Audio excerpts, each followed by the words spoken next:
السلام عليكم ورحمة الله. أهلا بكم حبايبي. النهاردة هنعمل مع بعض أكلة فطار سريعة كلها في طبق واحد زي ما بيقولوا كده. لو عندك بضاية أو عندك بطاطساية يعني معرفش، حبيت الفكرة والتغيير، بس سيبكم بالبضاية والبطاطساية.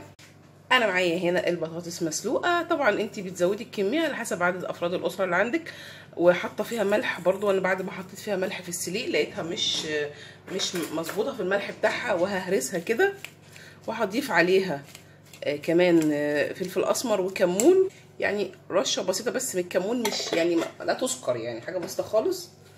وبرضو الفلفل الاسمر شويه ازيد شويه من الكمون. لو عندك بقى جبنه في البيت، جبنه نستون، جبنه كيري، اي جبنه متوفره عندك استخدميها. استخدمي الكميه اللي تحبيها. دول 3 بطاطسات هستخدم عليهم مكعبين جبنه. يلا انا حطيت 3 مكعبات ان شاء الله ما حد حوش. ومعايا هنا معلقه زبده كبيره. الزبده بصراحه هتديها طعم مختلف يعني، فبلاش تحطوا زيت. يعني لو بتفكري تحطي زيت مش هيبقى زي الزبده مع الجبنه هيديها طعم كريمي وجميل جدا. يعني ان شاء الله كده لما تجربوها هتعجبكم. ههرسهم مع بعض كويس. خلاص كده انا هرستها كويس جدا عشان خاطر الجبنه بتاعتي تبقى سايحه فيها هي والزبده. هحط يعني معلقه زيت واحده بس كده، واحط الخليط بتاعي بقى. هوديه بقى بالمنظر ده في قلب الصينيه اللي عندي. وطبعا انا شغلت الفرن عشان بس خاطر ايه، يعني ايه، اسوي البيض بتاعي عليه. هو هيبقى سوى البيض عندي في الفرن. الاكله دي سهله وسريعه وخفيفه يعني طبق متكامل بنفسه كده، مش هتحتاجي تعملي حاجه جنبه. هسوي الوش كده.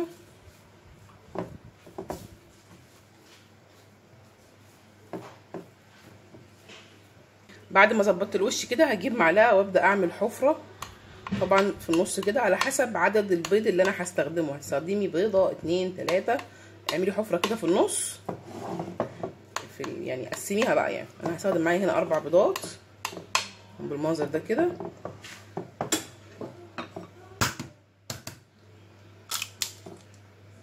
حط البيض كده،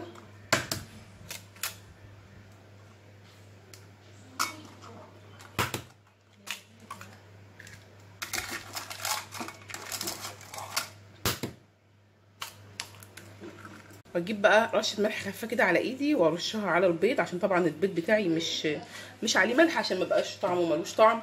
وبرده رشه خفيفه فلفل اسمر، واحطه بقى في الفرن في الرف الاوسط لغايه لما البيض بتاعي يستوي.